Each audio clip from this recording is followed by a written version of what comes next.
Some of us were here last night until about 10 o'clock for a meeting. And I'm looking out and I'm seeing you. Thank you for being here. That's good. Johnny over there, yeah, raised his hand. Brian, several others. Fran. Well, glad to see you all this morning. Delighted you're here.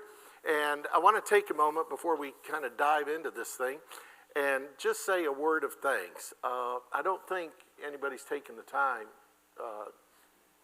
prior to this to just thank those who have helped make this this Tuesday morning possible. I think it's been a tremendous thing. We've had, 70 people roughly, 75, maybe a little more than that on some occasions. And I understand that Pat Morgan and Brian Mutterman were kind of the instigators of this whole thing. And then they got an advisory committee of 9 people. And you know, if you're on that advisory committee, would you just stand for a moment? Give us a chance to say thank you to you for your work on this thing. In my experience as a minister over the years, I found that when there's a strong men's group, and I don't mean this to the exclusion of women, by the way, but when there is a strong men's group in a church, that the church itself is a stronger church. So having this group, having radical mentoring, having the 18 steps to spiritual wholeness, all of those different things that you're doing, that really has an impact on the life of the church and on the people within the congregation. So thank you for that. So this morning we're diving into Mark 5, Mark chapter 5, right? Is that, oh man. No, we're diving into Mark chapter 6. And you probably know this, but I want to take just a moment and kind of review it just a bit.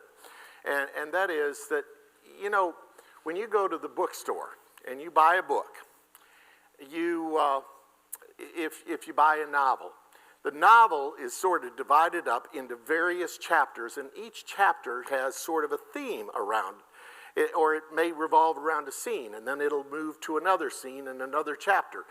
And if you buy a nonfiction book, you'll go and it'll have a major theme, which is the title of the book, and then it'll be divided down into various other chapters all around a certain theme. And the chapters define sort of the themes that are involved in the book. And the Bible really isn't that way. The Bible is divided into chapters, of course, but the themes often go beyond one chapter. For example, here in Mark, the first chapter actually deals with the main theme, the beginning of Jesus' ministry. But then in Mark chapters 2 and chapter 3, it deals with that controversy that took place in Capernaum, and we've already studied that. And you remember that was the occasion when Jesus was teaching in a house and 4 friends came in and they brought their friend and they tore open the roof. They let him down in front and Jesus turned to him and he said, "Your sins are forgiven you." And you remember there were some legal experts in there and they got very upset at that because they said, "Hey, listen, nobody can forgive sins except God." And here Jesus was kind of, he was making a statement about who he was by forgiving the sins. And then so Jesus responded to them and he said, "Listen, just so you know that I have the power, you know, I'm going to tell this man, rise up, take your mat and go your way." And of course he did that and he went his way. But there was this stir, there was this big stir. The legal experts went out of there. They were not happy. Does it surprise you to know that people are not always happy with a pastor? They're not always happy. They don't always like the decisions that are made. They don't always like the things that are said on Sunday morning. And in this case, they were upset with Jesus. And as they left, there was this controversy. Chapters 2 and 3, they deal sort of with that controversy and they kind of refer back to it. Then you get into chapter 4 and 5 and the first part of chapter 6, and that deals with the parables of the kingdom. Jesus is teaching these parables of the kingdom. And then he also gets into the miracles around the Sea of Galilee. And then most of chapter 6, and then all the way through chapter 8, deal with Jesus' preaching throughout the Galilee area. And then, of course, after chapter 8, you begin to get into the Passion, and things start moving towards the Passion. So things don't follow chapter by chapter by chapter. We're following chapter by chapter by chapter. So some of what we're doing this morning is we're dealing with a theme that was in one part of Mark's gospel and then a part of another theme. But it's interesting because within Mark 6, there are actually 6 stories. Now, it doesn't always work like that. It doesn't work. Mark 7 has 7 stories. Mark 8 has 8 stories. But Mark 6 actually has 6 different stories. And you find, if you look very carefully, that these 6 stories, even though they relate to other parts of the Gospel of Mark, you find that there is a sort of a theme that kind of ties them all together. There's this theme within a theme. And so you might be asking right now, okay, Dan, so what is the theme in Mark 6? Well, I'm not going to tell you just yet, because I'm kind of hoping that as we move through this, you're going to discover what that theme is. And I want you to kind of be alert to it. What is it that ties all of the stories in Mark 6 together? And so let's get into it with the first story. The first story in Mark 6, and I know you all have read the entire chapter of Mark 6 already, but the first story in Mark 6 deals with Jesus' return to his hometown of Nazareth and his teaching in the synagogue. And Andy, if you would, just throw that first picture of the map up on there, and you can see Nazareth is right over there. And so that was Jesus' hometown. He had moved out. He'd been throughout the upper Galilee area, and then he'd come back down to his hometown of Nazareth. And as I say, he'd been preaching and teaching, and in some cases he'd been received very warmly, and in other cases not so much.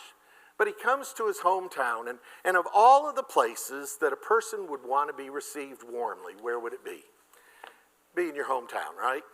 I mean, these are the people that Jesus grew up with. These were his friends. These were his neighbors. These would be the people that loved him. He loved them. His family was there. I can tell you, as a pastor, you always want to go home. And when I have been invited to my hometown church to preach, I've been more nervous about that than any place that I've ever gone, because, you just want to do well among the people that you know and love. And I remember one time when I visited Nazareth years ago, there's a church in Nazareth that sort of sits over the place where it's believed that Jesus' house was at.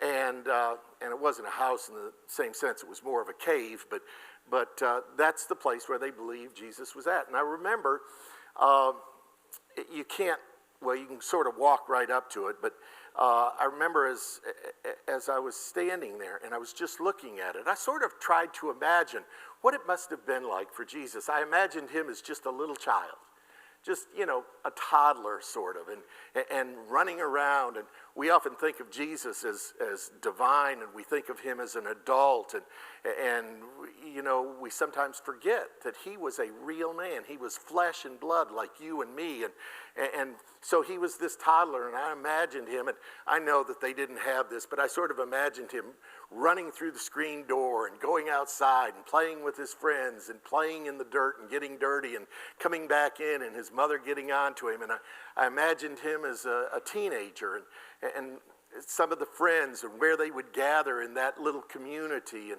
and sort of this sort of thing. Well, these were the people that he would have grown up with, that he would have known. And he wanted to do well, I'm sure. But what happens? Well, things don't go so well, do they? People begin to ask, as he teaches them, where did this guy get all of this? And they begin to insult him. A couple of passages that I particularly want you to note.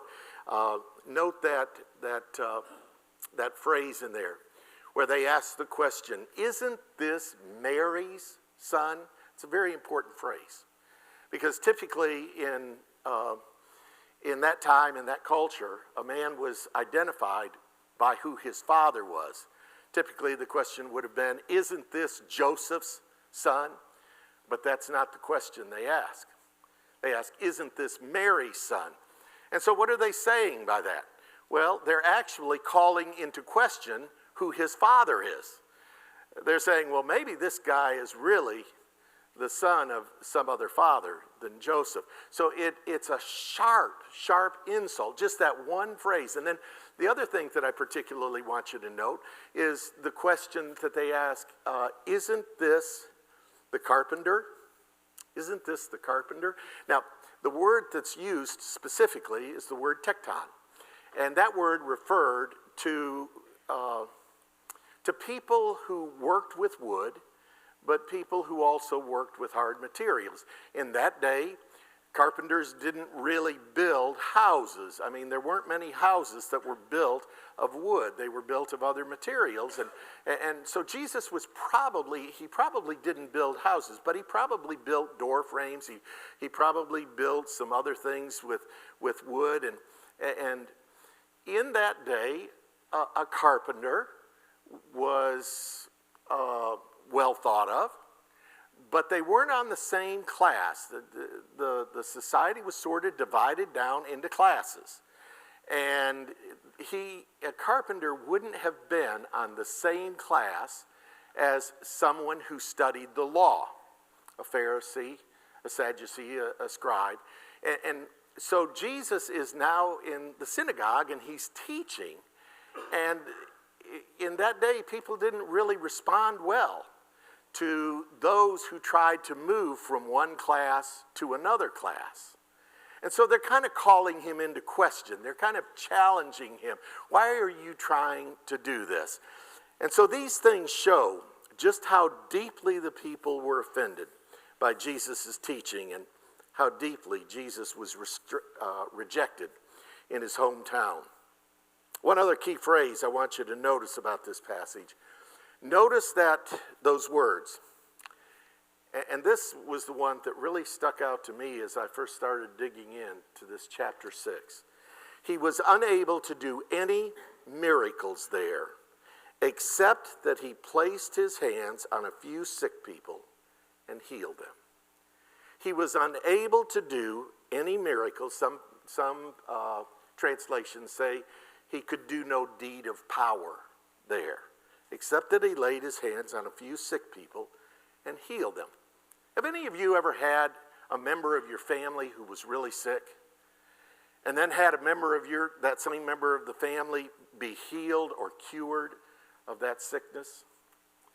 Some of you walked through this experience with me, but back 2 or 3 years ago, in fact, many of you who were here did, and I want to thank you for that. But 2 or 3 years ago now, my granddaughter Meredith was born, and she was born actually just, I think it was February 8th.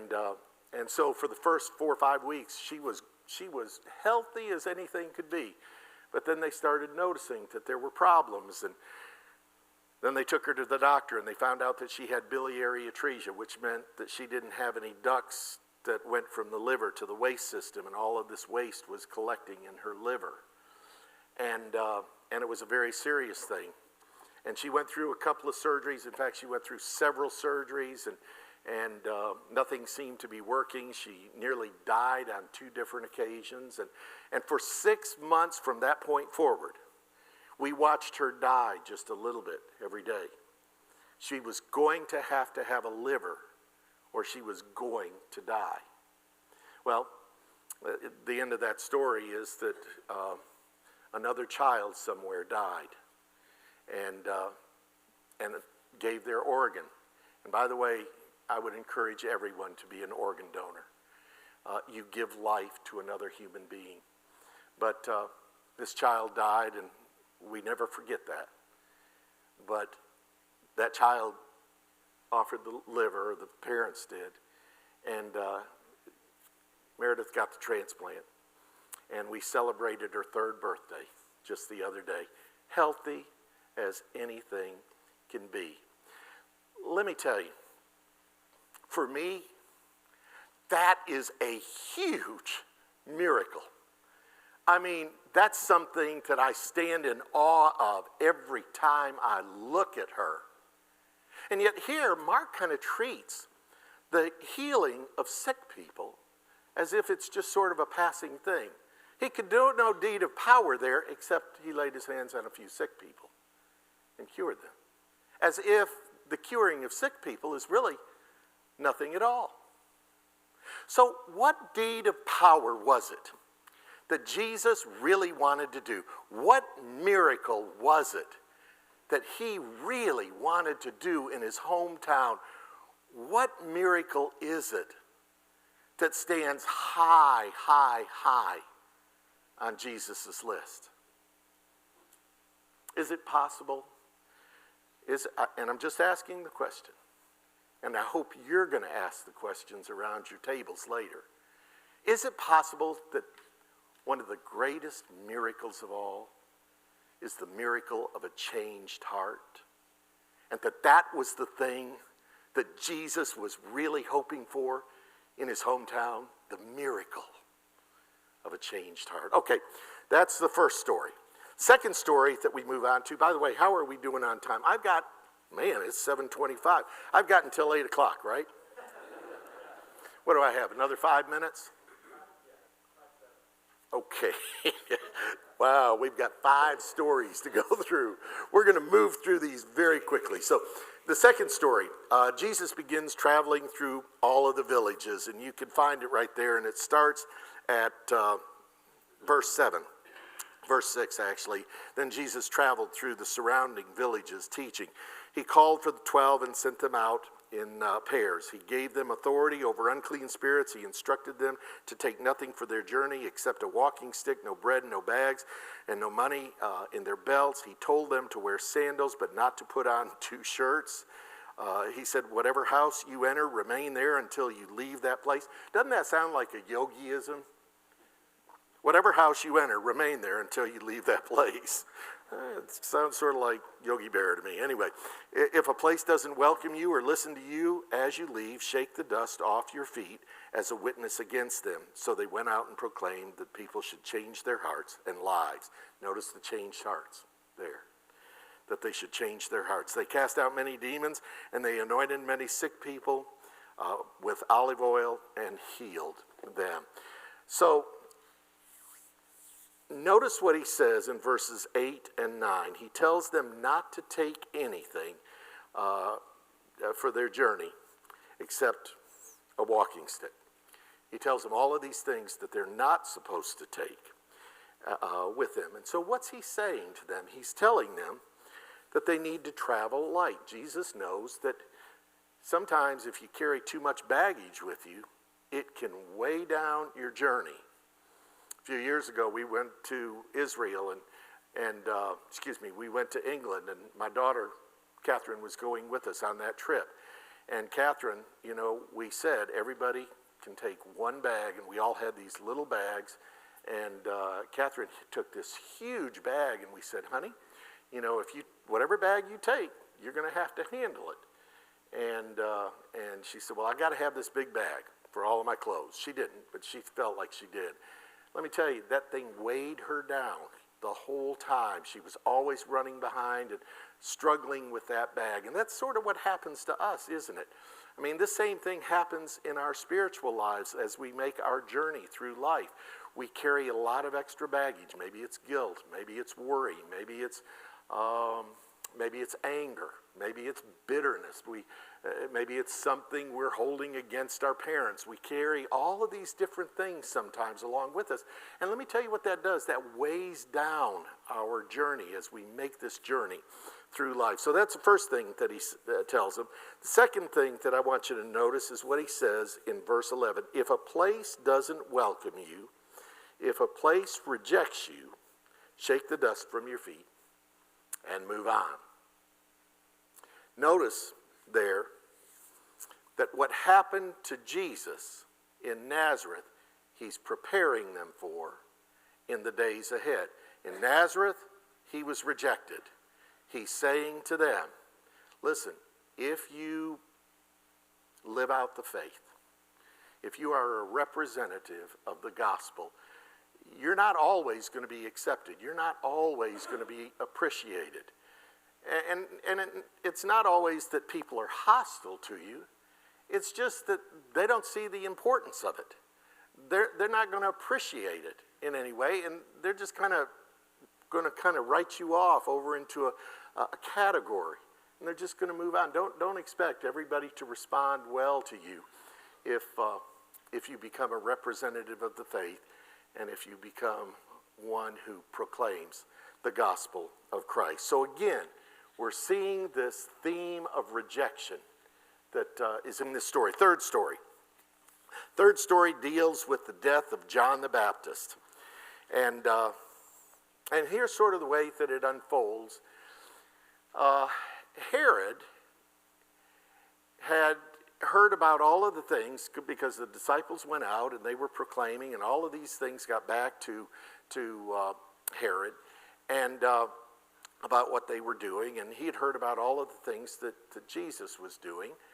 And Herod begins to think, this is actually John the Baptist raised from the dead. Now, there were three opinions of Jesus that were circulating at the time. One was that he was Elijah. One was that he might be one of the other prophets. And a third was that he was John the Baptist raised from the dead. And that was the one that Herod kind of tagged onto and said, that's who I believe that he is. And then, as Mark tells the story, he tells us that.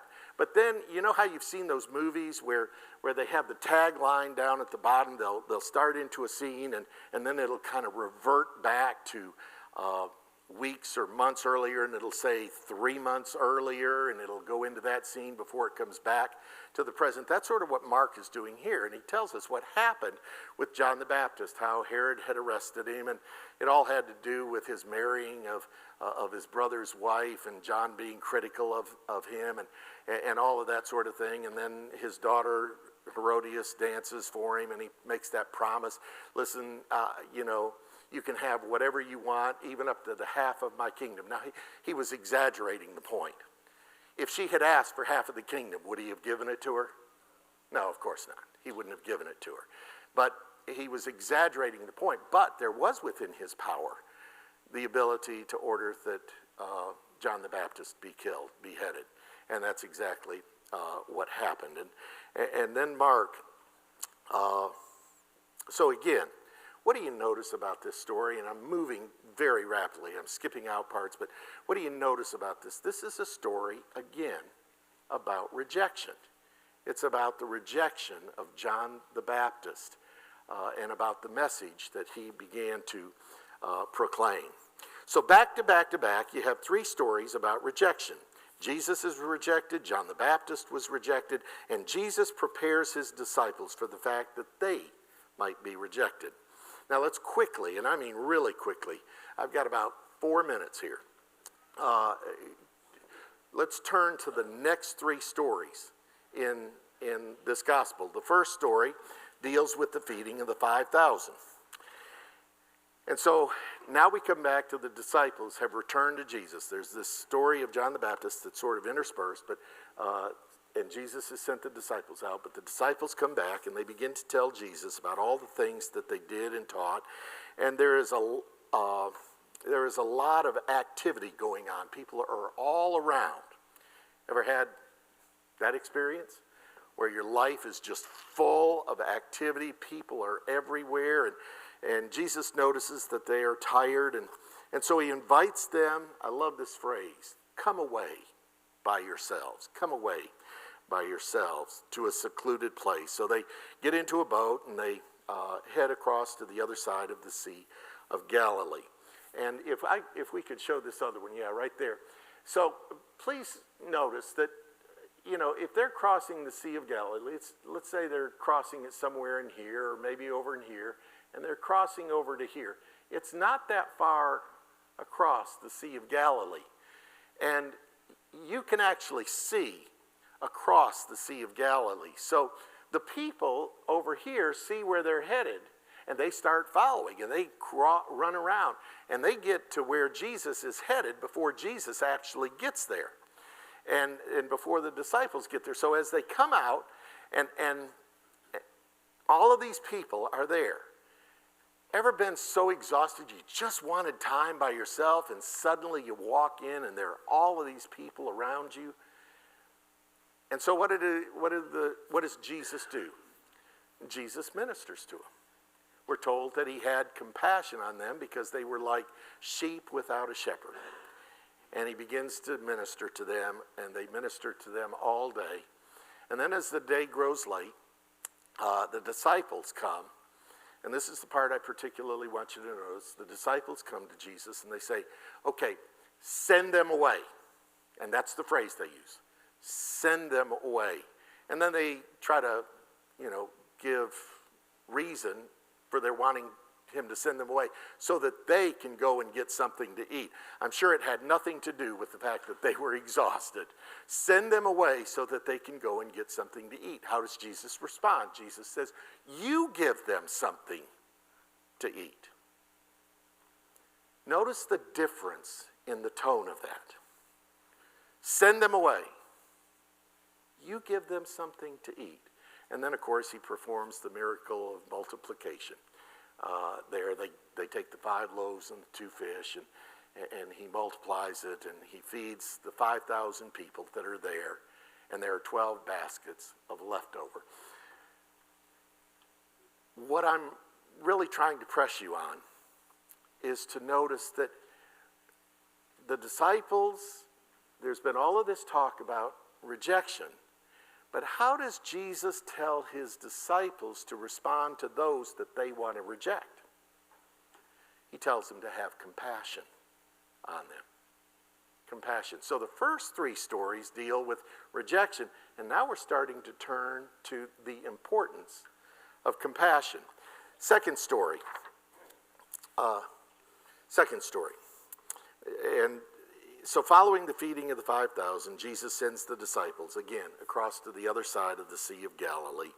And he withdraws up into a mountain to pray. And I think we've got a picture right here of the cave. That's the traditional site of where Jesus went to pray. After he leaves the 5,000, he walks down and he walks over to this place, and it sits sort of up on a mountain. And if you pull up the next picture real quick, you'll see that from that site you can see across the Sea of Galilee, which is what I was talking about a moment ago.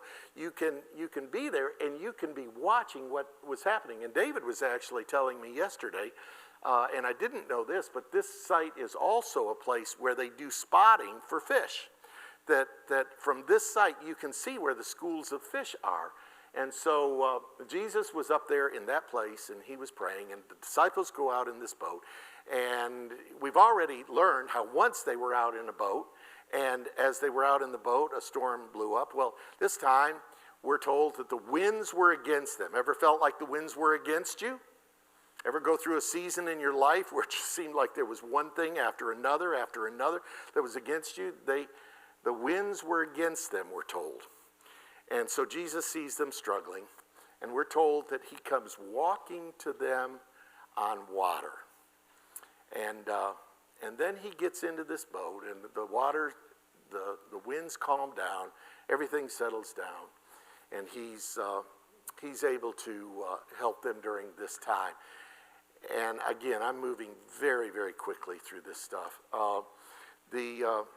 Again, what I want you to notice is that Jesus was exhausted, Jesus was tired, Jesus was at that place where he physically had very little to give. And so the question that comes up for me, I think it's a question for you. My guess is it is, that when do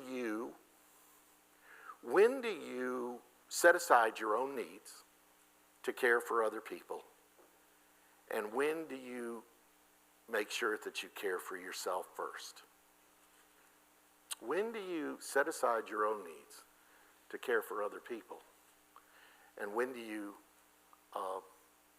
make sure that you take care of yourself first? Because throughout the Bible, we read how Jesus kept withdrawing from the people. If the people could have been with Jesus every single minute, they would have been with Jesus every single minute. But he withdraws from them repeatedly. He also, when times of need arise, he moves out and he goes to the people. So again, that's has to do with his compassion, And it's a question I think that comes up for us, and I hope you'll be dealing with it around the tables. Which leads to the third story, and this is really, this third story, this final one, just recognizes that all the people heard about Jesus. They start bringing their loved ones to him, and anybody who touched the hem of his garment or that he touched was healed. It's sort of a wrap-up on the compassion of Jesus. So the first three stories deal with rejection. The rejection of Jesus, rejection of John the Baptist, and Jesus prepares his disciples to expect rejection. But in the last three stories, it turns to deal with compassion. And in other words, it seems to me that even if you are rejected for good and being faithful, and it seems so unfair to you, part of what this is saying is that we're not to become bitter or resentful. We're not to carry that baggage around, but instead we're to continue to have compassion for all that we encounter. And I think that what Mark is saying is that's what it means to be a disciple of Jesus Christ. Okay, we've got some questions for you, and if you would, discuss these questions around the table. I hope I didn't take too much time.